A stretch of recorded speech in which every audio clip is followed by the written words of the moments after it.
House Bill 813. Clerk will read. Representatives Bradford, D. Hall, and A. Jones. House Bill 813, a bill to be entitled the Pretrial Integrity Act, the General Assembly of North Carolina enacts. Gentleman from Mecklenburg, Representative Bradford, recognized for motion. Thank you, Mr. Speaker. I make a motion that we concur with the Senate Committee Substitute for House Bill 813. The gentleman has moved that the House concur with the Senate Committee Substitute to House Bill 813 and has the floor to debate the measure. Thank you, Mr. Speaker. Members of the Chamber, this bill went to the Senate, and Representative Abe Jones and I worked with Senator Mohammed, who's from the Mecklenburg delegation, along with myself, and we worked together and put in an amendment, which is basically on lines 30 through 33 on the second page of the bill. It received 43 positive votes and 2 against in the Senate, and I hope you'll support the bill. Thank you. For what purpose, the lady from Durham, Representative Morey, rise. Thank you, Mr. Speaker, to debate the bill. Lady has the floor. Members, I think the Senate did do a little bit of an improvement. This is the bill about giving people bail. And what this bill does, it's adding 18 offenses where someone would have to sit in jail if a judge is not available 48 hours. No bail can be given. They have to sit 48 hours, wait for a judge.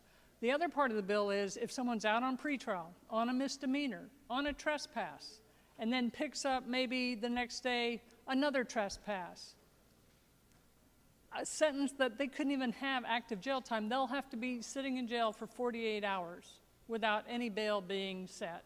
That's unconstitutional. At least we took out traffic offenses, and that's a good thing.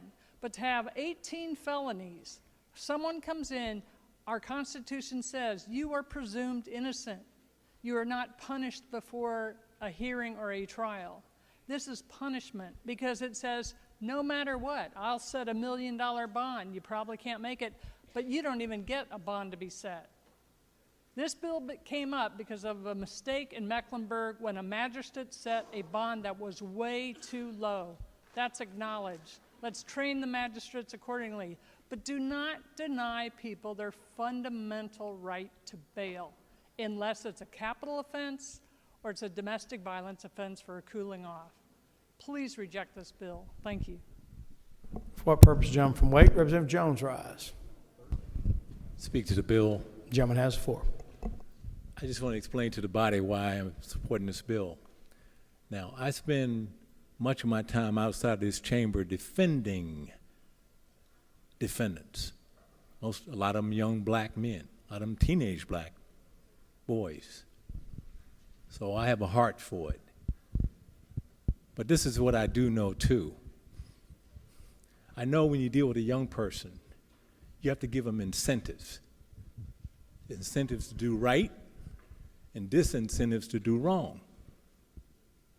I have some guys on, I tell clients this when I get them, I tell them 3 things. A, I say, pay me.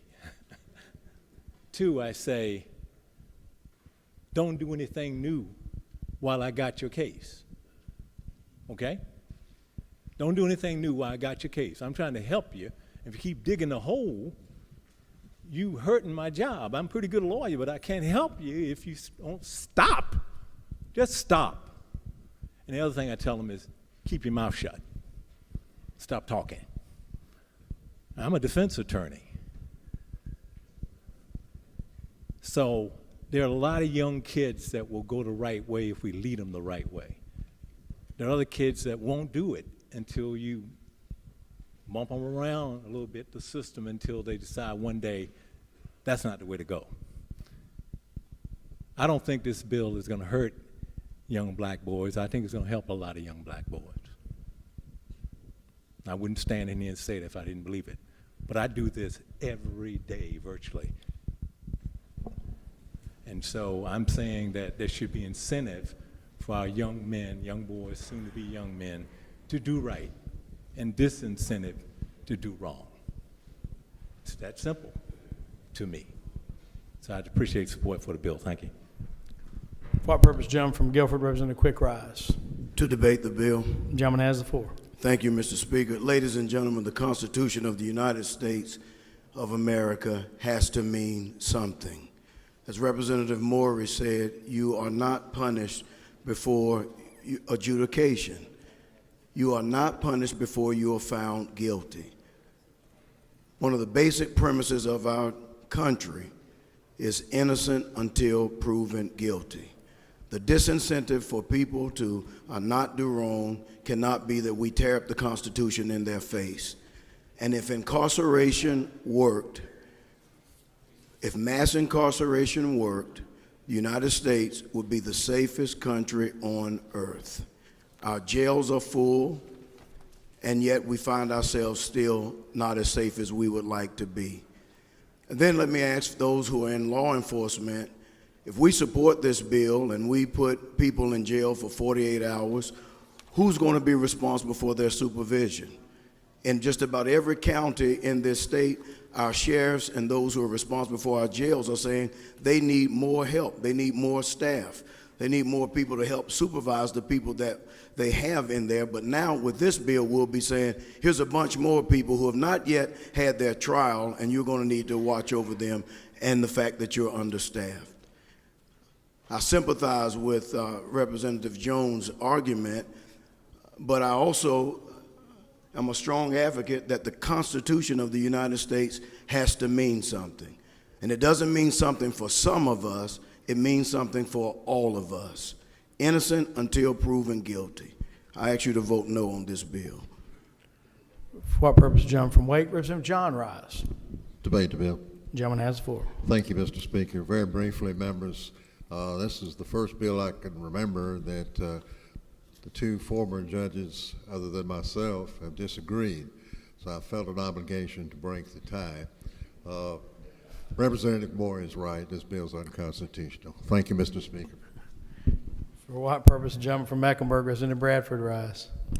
Just debate the bill for a second time. Gentleman has the floor. Yeah, thanks for all the comments, members. I will just remind the members that this bill is supported by the City of Charlotte, the Mecklenburg County District Attorney, the Police Chief of Charlotte, the North Carolina Conference of District Attorneys, the North Carolina Association of Police, the North Carolina Police Executive Association, and I even worked with the Administrative Office of the Courts.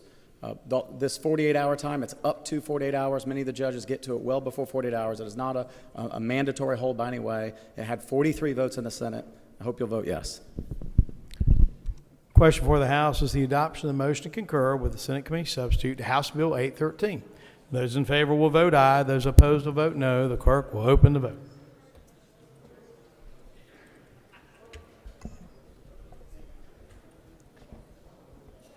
Representative Pierce wish to vote. Representative Morey wish to vote. The clerk will lock the machine and record a vote. 89 having voted in the affirmative and 30 in the negative.